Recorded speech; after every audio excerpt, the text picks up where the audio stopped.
Bonjour, aujourd'hui je vais aborder le Ikite, alors le fameux point sur le côté qu'on trouve au karaté. Alors je fais des arts martiaux depuis plus de 30 ans maintenant. J'ai vu plusieurs écoles, plusieurs styles, plusieurs professeurs, et chacun a sa propre interprétation. On trouve également sur Internet, sur le web, plein de différentes interprétations du Ikite. Alors selon les différentes écoles de karaté, le Ikite peut partir de la hanche, du milieu, ou le plus haut possible ici. La seule chose qui est constante dans toutes les écoles de karaté, c'est qu'on ne sort pas. Le coude, c'est la chose qu'il faut absolument éviter. On doit avoir le coude bien rentré à l'extérieur. Alors, on va essayer d'examiner les différentes interprétations qu'on trouve dans les différentes écoles et faire un peu de ménage dans tous ces concepts. Alors, une interprétation est celle du Sha no Kamae. Alors, comme dans l'art du sabre, il y a une garde, ça s'appelle ici le Sha no Kamae. On va cacher notre lame en arrière. Alors, l'adversaire ne voit pas la lame. Alors, étant donné qu'il ne voit pas la lame, il ne la voit pas également partir. Hein? Donc, ça serait un peu le même principe avec le Ikite. On cacherait ici notre poing à l'adversaire. Est-ce que c'est le principe fondamental du Ikite? Peut-être, peut-être pas. On peut imaginer qu'il y a quelque chose là. Alors, c'est important de cacher le poing pour que l'adversaire ne puisse même pas imaginer que le poing va partir. Il ne le voit pas, il ne peut pas donc concevoir que le poing va partir de là. Alors, une autre interprétation courante du Ikite, c'est le fameux Ushiro Ijate. Alors, on donnerait simplement, quand on fait un Ikite, un Ushiro Ijate. Alors, on voit que ça peut être intéressant, ce concept-là. Évidemment, vous avez un adversaire en avant, un en arrière qui vous attaque. Ben, il faut se débarrasser de lui, on est trop proche. Et efficace, 100%, c'est la situation idéale. En fait, même, on ne peut pas faire grand-chose ici. Là. On est collé, hein? Un autre nous attaque dans le dos. Ça semble être le coup idéal. Est-ce que c'est ça? Est-ce que c'est l'essence du Ikite? Ben, en fait, une chose est certaine, c'est qu'à chaque fois que vous faites votre Ikite, vous travaillez votre Ushiro Ijate. Donc, un coup de poing, c'est un travail sur Tsuki, c'est également un travail sur Ushiro Ijate. Ushiro NP.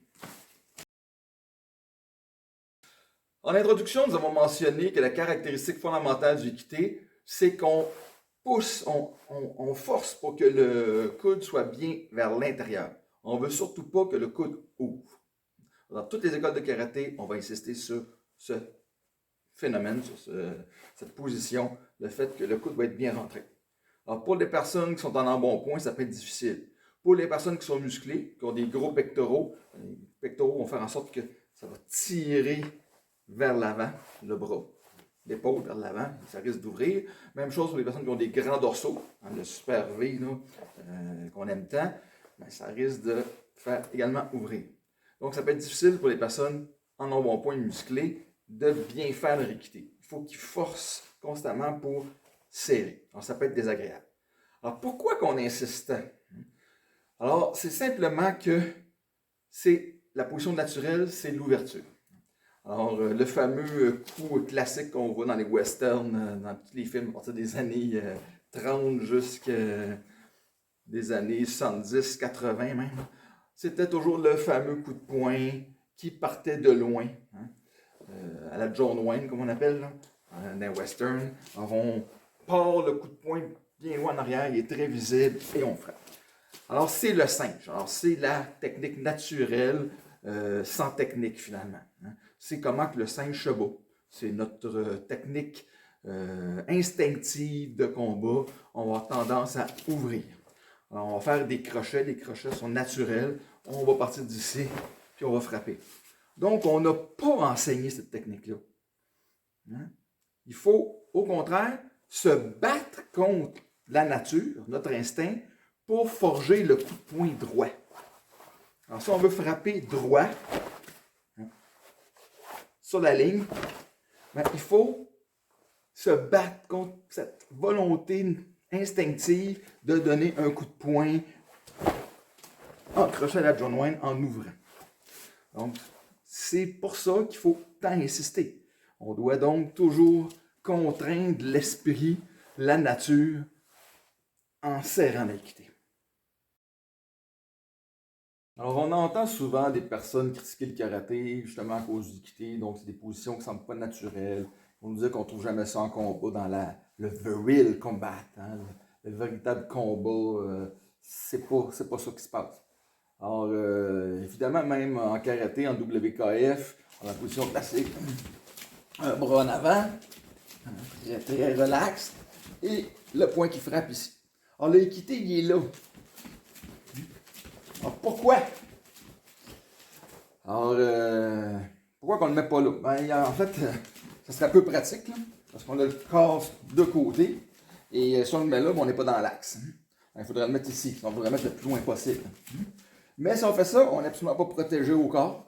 Avec un petit mawashi-giri, c'est fini. Donc, évidemment, la meilleure solution, c'est l'entre-deux, c'est ici. Et là, on est prêt à frapper. Là, ça marche. Cependant, et c'est important de nuancer, c'est qu'en MMA, en boxe, les coups fatals partent toujours d'ici. Les véritables coups là, à la boxe qui créent des knockouts, là, il part d'en bas. C'est 95% du temps le fameux crochet. Là. Classique. Les doigts aussi fonctionnent. On a vu des doigts, mais moins de doigts. Ils partent en général très souvent à la hanche. Et le plus en arrière possible. On va craquer, mais bien caché, loin en arrière.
Alors, les principes physiques qui sont en arrière du Ikité et qui permettent de faire de bons knockouts, c'est simple. Alors, c'est tout simplement qu'on va avoir une vitesse maximale. Alors, évidemment, si le coup arrive sur nous très rapidement, on n'a pas le temps d'esquiver ni de bloquer. Alors, je pense que tout le monde comprend ça, c'est intuitif. Hein, d'accord? Mais cependant, physiquement, qu'est-ce que la vitesse? Alors, la vitesse, c'est de l'énergie. Alors, c'est exprimé par la formule 1 demi mv carré en physique, mécanique. Et donc, ce que vous voulez, c'est que votre point parte de la position A pour atteindre la position B et qu'il fasse le plus rapidement possible. D'accord? Ce qui est amusant, c'est que si je pars d'ici, ça va peut-être me prendre plus de temps que si je pars d'ici. Alors, tout simplement, car en partant d'ici, la vitesse augmente. Elle augmente d'une façon constante. Et lorsque j'arrive ici, j'ai déjà une vitesse qui continue d'augmenter. Donc, lorsqu'elle arrive à mon objectif, elle est plus grande. Donc, contre-intuitivement, physiquement, partir de loin, permet d'avoir une vitesse plus grande à la fin et peut-être même d'arriver plus tôt. Alors, mécaniquement, on dit que la vitesse, l'énergie, est égale à l'intégrale de la force par le déplacement. Donc, plus que le déplacement est long, alors nécessairement, ma vitesse finale, mon énergie finale va être plus grande.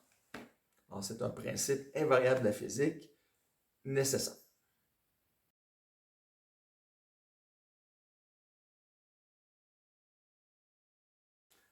Alors, une autre interprétation du Ikitai qu'on trouve couramment sur le web, c'est le fameux agrippement tiré à soi. Donc, j'agrippe la personne par le bras, l'avant-bras, le col, et je l'amène vers moi. Alors, il ne bougera pas, là. Et donc, je l'amène vers moi, tout simplement. Alors, en faisant ça, il y a un mouvement d'avancer, et en même temps qu'il avance vers moi, je le frappe. Donc, c'est une sorte de cisaillement, là. Donc, je tire, je frappe simultanément. D'accord? Donc, je décuple la force. Alors, il y a une force produite par ce bras-ci, en tirant vers soi, qui propulse la personne vers moi, et ensuite le point qui va frapper. De plus, étant donné que je le tiens, ben là, il ne peut plus absorber le choc par un recul. Alors, je le bloque dans son recul. Alors, en empêchant de reculer, eh bien, le transfert d'énergie est plus efficace et ça procure beaucoup plus de dégâts. Alors, c'est extrêmement dangereux.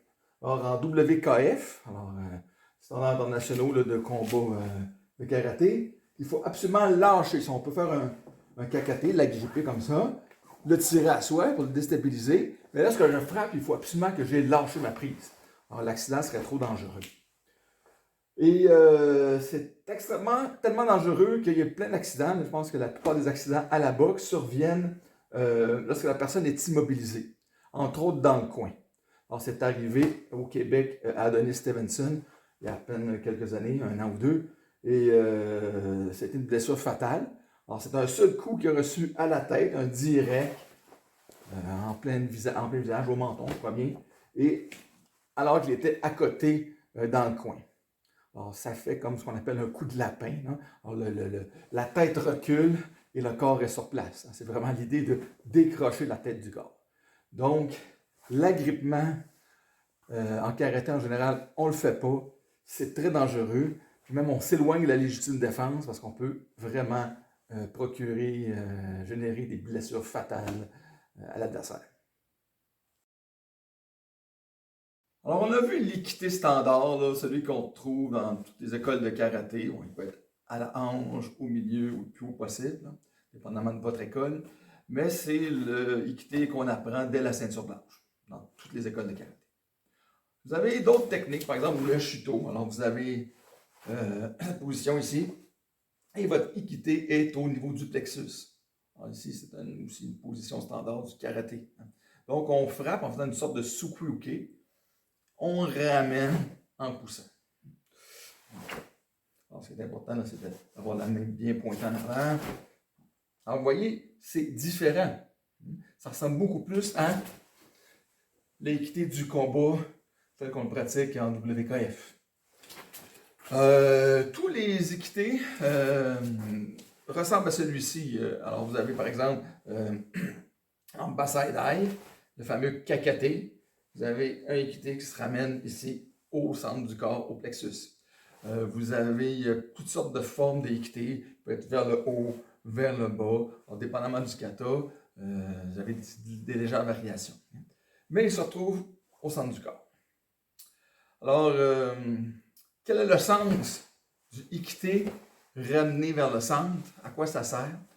Alors là, on rentre dans la technique plus profonde, plus subtile. Par exemple, vous allez voir dans des écoles de Shorin qui ont gardé des mouvements, je dirais, parasites qu'on retrouve beaucoup dans les kung fu chinois. Des variations du mouvement, comme pour le shuto, des genres de spasmes le long de la trajectoire, qui symbolisent des choses qui ont un sens. Alors, le Ikite, dans certaines écoles de White Crane chinoises, va se faire avec une sorte de vibration et il va arrêter, non pas directement au corps, mais un peu en avant. Une sorte de vibration ici. Alors, on a enlevé tous ces mouvements parasites dans le karaté, ça n'existe plus. Dans le Shorin, vous avez encore certaines traces, mais ils indiquent quelque chose. Ils indiquent que peut-être que l'équité, c'est un mouvement plus subtil. C'est un mouvement qui cache une technique plus profonde, plus radicale. Alors, on peut dire que l'équité conserve encore des secrets. Alors, je ne révélerai pas tout. Je vous laisse à vos propres révélations. Mais disons que c'est quelque chose à explorer. L'équité est à explorer, est à découvrir. Il faut constamment se poser la question, oui, mais pourquoi? Pourquoi ce mouvement? Pourquoi cette année? À quoi ça sert? Alors, ceci complète mon vidéo sur l'équité. Alors, comme vous voyez, on a laissé des portes ouvertes. Rien n'est certain, rien n'est garanti. Quel est le sens des choses? Pourquoi on fait telle ou telle chose? Alors, même un mouvement aussi simple que l'équité révèle beaucoup de secrets. Alors, c'est notre devoir en tant que karatéka d'explorer ces mouvements et les avenues possibles. Alors, comme beaucoup de choses en karaté, il n'y a pas qu'une chose. On va dire l'équité, c'est ceci, l'équité, c'est cela. L'équité, c'est un univers à explorer, un univers de possibilités. Alors, j'espère que cette vidéo vous a plu.